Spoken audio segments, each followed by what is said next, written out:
दोस्तों जय माता दी। सर्वतोभद्र के द्वारा नक्षत्र फल कथन की सीरीज में आज हम बात करने वाले हैं सबसे शक्तिशाली नक्षत्र पुष्य नक्षत्र, जिसे लोग पुक भी कहते हैं। और हम यहाँ पे 6 महीने के फलादेश की बात करेंगे और विभिन्न नक्षत्रों में उपस्थित ग्रह भेद करते हैं, जिसमें राहु, केतु और सूर्य और चंद्र 3 दिशाओं में भेद करते हैं। बाकी दूसरे ग्रह जिस दिशा में चल रहे होते हैं केवल उसी दिशा में तिर्यक भेद करते हैं। तो यहाँ पे हमें सबसे पहली चीज है पंचक की जरूरत होती है। और पंचक होते हैं नक्षत्र, अक्षर, स्वर, तिथि और राशि। 5 पंचक होते हैं, परंतु 1, 2, 3, 4, 5, 6, 7, 8 बने हुए हैं। ये अलग अलग चरण के लिए हैं।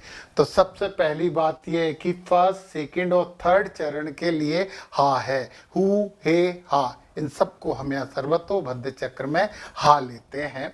तो ये और इसका जो स्वर आ गया वो स्वर आ गया ओ, ये 3 के लिए हा का स्वर ओ है। फिर डा चौथे चरण में है, उसका स्वर आ है।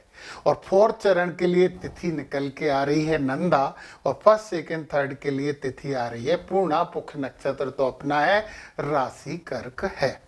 यदि आपको सर्वतोभद्र चक्र के बारे में पूरी जानकारी चाहिए, इसके द्वारा आपको अपने व्यवसाय में कुछ निर्णय करना है, वो भी सीखना है, ये त्रिलोक दीपक कहलाता है। तो मेरी क्लास शुरू हो रही है 2 अगस्त से। आप जल्दी से जल्दी रजिस्टर्ड होके ज्वाइन करिए, जिसमें मैं ग्रहों के बारे में बेसिक इन्फॉर्मेशन पूरी देने वाला हूं कि कौन से ग्रह का कारक क्या है और व्यवसाय में किस चीज को प्रभावित करते हैं ये बताऊंगा। फिर सर्वतोभद्र चक्र की पूरी जानकारी दूंगा। फिर नव तारा चक्र की बात करेंगे और सर्वतोभद्र चक्र का व्यवसाय में कैसे उपयोग होता है इसकी भी बात करेंगे। चंद्रकाला नल चक्र की बात करेंगे और एक और बहुत महत्वपूर्ण चक्र है कोटा चक्र, उसकी भी बात करेंगे। तो जल्दी जल्दी रजिस्टर्ड हो जाइए। तो अब हम यहाँ पे बात कर रहे हैं कि पुख नक्षत्र के जातकों के लिए ये 6 महीने कैसे रहेंगे। राहु, केतु, शनि बहुत क्रूर ग्रह माने जाते हैं सर्वतोभद्र चक्र में, जबकि सूर्य और मंगल क्रूर तो माने जाते हैं, परंतु ये अच्छा भी फल देते हैं। इसलिए सूर्य के बेच से आपको ज्यादा डरने की जरूरत नहीं है। तो कर्क राशि है पुख नक्षत्र के चारों चरणों की। सबसे पहले हम बात कर लेते हैं शनि महाराज की। शनि महाराज की क्यों बात कर रहे हैं, ये पूरे साल तक जुलाई से लेकर दिसंबर तक उत्तरा भाद्रपद नक्षत्र में ही रहेंगे, बीच में बकरी हो जाएंगे। जब ये उत्तरा भाद्रपद में सीधे चलेंगे तो ये इस दिशा में वेद कर रहे हैं। और देखो ना, इनका वेद आपके किसी भी पंचक पे नहीं आ रहा है। तो पहली खुशखबरी है आपके लिए, खुश हो जाइए, शनि महाराज आपके विरोध में नहीं है। अब कुछ अच्छा करके शनि महाराज को प्रसन्न करके फायदा ले लीजिए। तो मैंने बोला था कि शनि, राहु और केतु तीनों को ठीक करने के लिए बटुक भैरव मंत्र बहुत महत्वपूर्ण होता है। वो है ओम ह्रीम बटुकाय आप दुधारणाय कुरु कुरु बटुकाय ह्रीम ओम स्वाहा। इस मंत्र का आप यदि रोज 11 बार जप करने लगते हैं तो आपको बहुत सुविधा मिलेगी। चलिए, हमने इसकी शनि की बात कर ली और शनि महाराज हमने क्या बोला, 13 जुलाई से 28 नवंबर तक बकरी हो जाएंगे। और बकरी होके ये इधर कष्ट देंगे, इधर तो कोई प्रॉब्लम नहीं है। तो आपको शनि महाराज से बिल्कुल इस साल दिसंबर तक डरने की जरूरत रत्ती भर भी नहीं है। अब दूसरे सबसे बड़े क्रूर ग्रह की बात करते हैं, राहु। राहु का एक वेद इधर हो रहा है और एक वेद इधर हो रहा है और एक वेद सम्मुख वेद हो रहा है चित्रा नक्षत्र पर। बीच के ये नहीं विधते हैं, जबकि इसमें ये सब विधेंगे। परंतु देखो यार, कितनी अच्छी बात ये है कि राहु महाराज से भी आपके पूरे चारों चरणों के पंचक में किसी का भी भेद नहीं हो रहा है। तो दूसरी बार फिर से खुश हो जाइए, जय माता दी बोलिए कि आपको राहु भी प्रभावित नहीं कर रहे हैं। चलिए, अब हम केतु महाराज की बात कर लेते हैं। तो केतु महाराज बैठे हैं उत्तर फाल्गुनी नक्षत्र में। तो केतु महाराज तो डाको वेद कर रहे हैं। इस डायरेक्शन में यदि केतु महाराज की बात करें तो उत्तराषाढ़ा को भेद कर रहे हैं, और सीधे डायरेक्शन में यदि बात करें तो रेवती को भेद कर रहे हैं। बीच की चीजों का भेद नहीं होता है। तो केवल चौथे चरण को, पुख नक्षत्र के चौथे चरण वाले लोग ध्यान से मेरी बात सुने, उन्हें केतु प्रभावित कर रहे हैं।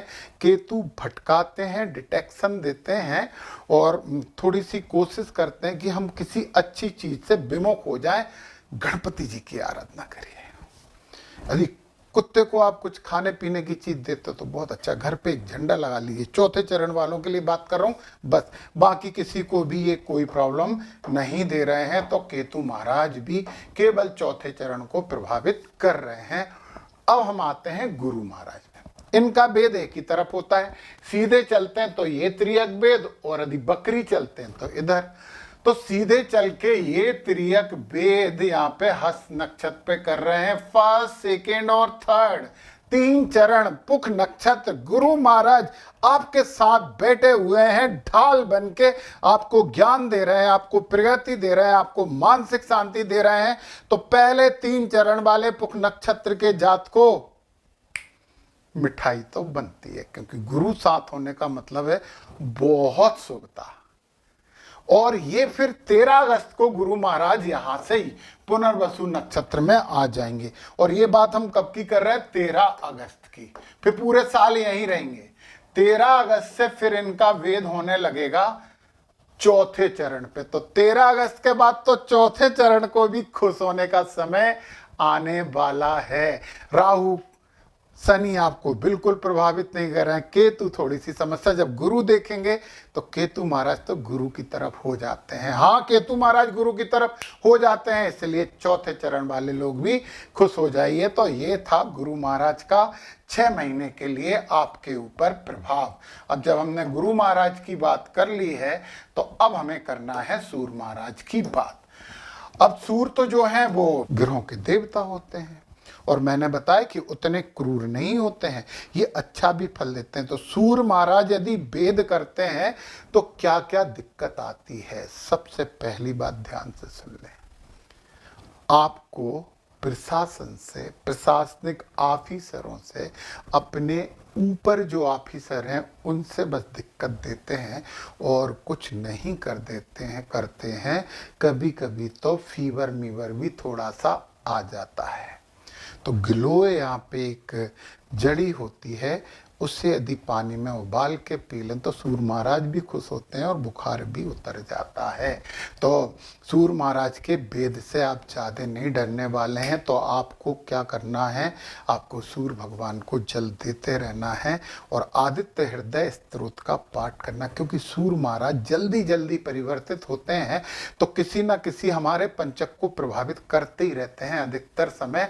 तो पुनर्वसु में कब से कब तक है? पुनर्वसु में है ये 6 जुलाई से 19 जुलाई। यहाँ पे 6 जुलाई से 19 जुलाई तक पुनर्वसु में है, और पुनर्वसु में होके सूर्य महाराज इधर भेद कर रहे हैं, इधर भी कर रहे हैं, परंतु इधर इसके भेद से हम बिल्कुल प्रभावित नहीं हो रहे हैं। तो चौथे चरण वालों को थोड़ी सी सुकून, शांति और भगवान राम की आराधना भी बहुत फायदा देगी। फिर 20 जुलाई से 2 अगस्त तक सूर्य निकल के आ जाएंगे। 20 जुलाई से 2 अगस्त फिर ये जो है ना, इधर भेद होने लगेगा, इधर भेद होने लगेगा, और एक भेद इधर होगा। इसका तो आप पे कोई प्रभाव नहीं पड़ेगा। तो पहले, दूसरे और तीसरे चरण वालों को सूर्य को थोड़ा सा मनाते रहना पड़ेगा। तो हमने बोला है राम भगवान की आराधना बहुत फायदेमंद देती है। अरे श्री राम जय जय राम भी बोलोगे तो भी शुभ। और हनुमान जी की आराधना करने से भी भगवान राम बहुत खुश होते हैं। भक्तों की यदि आप सेवा करो तो प्रभु बड़े खुश होते हैं। तो महाभक्त हनुमान जी से ज्यादा कौन हो सकता है? तो उनकी भी कर सकते हैं। और हनुमान जी की यदि सेवा आराधना की जाए तो मंगल भी ठीक होते हैं, दूसरे बहुत से ग्रह भी ठीक हो जाते हैं। थोड़ा सा धर्म और थोड़ा सा कर्म शुभता ले आता है, तो ले आइए। फिर देखिए, अब अश्लेषा में आ जाएंगे। अश्लेषा में 3 अगस्त से 16 अगस्त तक रहेंगे। ये ही सूर्य महाराज आ गए 3 अगस्त से 16 अगस्त तक। फिर जो अश्लेषा में जब सूर्य महाराज आएंगे तो फिर आपको अच्छा खासा सबको भेद कर रहे हैं, पूरी राशि को भेद कर रहे हैं। तो आपको सूर्य की आराधना करनी है। फिर मघा में आ गए तो कुछ नहीं करेंगे। पूर्वा फाल्गुनी में आएंगे 30 सितंबर को। यहाँ पे यही सूर्य महाराज 30 सितंबर को यहाँ आ जाएंगे। बीच में मघा में रहेंगे जब तक आपके लिए शुभ है यार, कुछ अच्छा कर लेना। तो 30 यहाँ पे क्या बोला, 30 अगस्त से 12 सितंबर, हमने गलत लिख दिया, यहाँ पे 30 अगस्त है। 30 अगस्त से 12 सितंबर तक सूर्य पूर्वा फाल्गुनी में रहेंगे और पूर्वा फाल्गुनी में रह के आपके नक्षत्र को वेद कर रहे हैं। फिर उत्तरा फाल्गुनी में भी आपके चौथे चरण को वेद कर रहे हैं। फिर हस्त में आके भी फर्स्ट, सेकंड और थर्ड। ये कब कब आ रहा है मैं बता देता हूं। पूर्वा फाल्गुनी में है ये 30 अगस्त से 12 सितंबर। उत्तरा फाल्गुनी में है 13 सितंबर से 26 अगस्त। यहाँ पे भी वेद करेंगे। हस्त में भी वेद करेंगे। जब हस्त में आएंगे ना तो ये देखो फर्स्ट, सेकंड, थर्ड को वेद कर रहे हैं। नीचे तो इनका वेद कोई प्रभाव नहीं डालेगा। सामने के वेद में ये तो कटती नहीं है, उत्तराफाद वेद कटता है। तो हस्त में रहेंगे 27 सितंबर से 9 अक्टूबर तक। यहाँ पे आपको सूर्य को मनाना पड़ेगा, अपने ऑफिसरों से अच्छे रिलेशन रहना पड़ेगा। 10 अक्टूबर से 23 अक्टूबर तक ये चित्रा में आ जाएंगे। 10 अक्टूबर से 23 अक्टूबर तक चित्रा में आके फिर ये कर्क राशि को वेद करेंगे। तो यहाँ पे भी थोड़ी सी दिक्कत है। फिर विशाखा में आएंगे 6 नवंबर से 18 नवंबर। 6 नवंबर से 18 नवंबर जो बचा हुआ 6 महीने का समय है ना, उसमें सूर्य आपके साथ खड़े रहेंगे। आप अच्छा कर लीजिए, सूर्य को तो मनाते ही रहिए। तो ये हो गया सूर्य महाराज का प्रभाव। चलिए ये प्रभाव हम हटा दें। अब सूर्य महाराज के प्रभाव की बात हम कर चुके हैं। अब आपके लिए दो सबसे शुभ ग्रह जो सर्वतोभद्र चक्र में माने जाते हैं वो शुक्र और बुध हैं। एक बात बताएं, उसी समय यदि सूर्य का भेद हो रहा है, उसी समय शुक्र का भेद हो रहा है तो आपके लिए शुभ है, लक्ष्मी प्राप्ति है। उसी समय सूर्य का भेद हो रहा है, उसी समय बुध का भेद हो रहा है, व्यवसाय में तरक्की है। तो आप ये मत समझना कि सूर्य अशुभ कर रहे हैं बुध फिर शुभ होगा।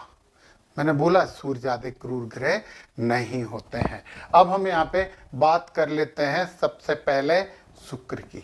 मृगशिरा में रहेंगे 20 से 26। यहाँ पे शुक्र महाराज 20 से 26 जुलाई मृगशिरा में रह के कर्क राशि, आपकी राशि को भेद करके लक्ष्मी प्रदाता बनेंगे। मजे करिए। फिर आद्रा में ये आएंगे।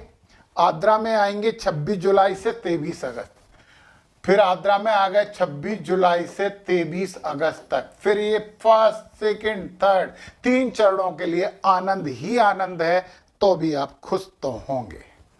अब फिर इसके बाद आद्रा के बाद ये पुनर्वसु में आ जाएंगे और पुनर्वसु में जब आएंगे तो फिर ये यहाँ पे 23 अगस्त तक ही रहेंगे, थोड़े से मंदगामी हो जाएंगे।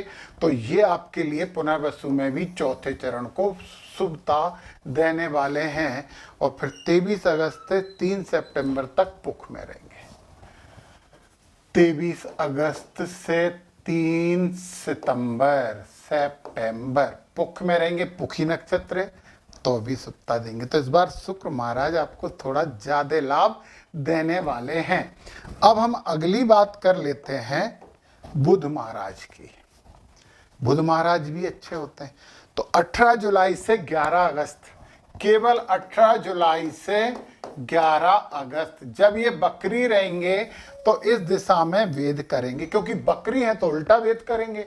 तो चौथा चरण कर्क राशि, ये नंदा तिथि, इन सबको वेद करेंगे और आपके लिए आनंद का वातावरण निर्मित करेंगे। इस समय आप अपने व्यवसायिक निर्णय ले सकते हो, परंतु वो व्यवसाय कौन सा है ये भी ये सर्वतोभद्र चक्र बताता है। उसके लिए आपको मेरी क्लास तो अटेंड करनी होगी। तो मजबूरी नहीं है, नॉलेज है। सर्वतोभद्र चक्र का सबसे ज्यादा उपयोग विदेशी लोग कर रहे हैं, हमारी चीज, और वो लोग ज्यादा उपयोग कर रहे हैं। तो ये अच्छी बात तो नहीं है ना। तो अब कई लोग कहते हैं कि केवल सर्वतोभद्र चक्र से। देखो सर्वतोभद्र चक्र में राशि भी आ गई, ग्रह भी आ गई, और भी बहुत सी चीज आ गए, नक्षत्र भी आ गए। तो ये ज्यादा प्रमाणिक हो गया ना। तो जब हम करेंगे तो सर्वतोभद्र चक्र से भी निष्कर्ष निकालेंगे, कोटा चक्र से भी हम वर्तमान देखेंगे, और फिर इसके बाद हम वैदिक और केपी कुंडली से भी देखेंगे। चारों चीज जब देखोगे तो जो निष्कर्ष निकालोगे तो उसमें सामने वाला बोलेगा क्या बात है। तो दोस्तों ये 6 महीने का समय आपके लिए बहुत शुभ जाने वाला है।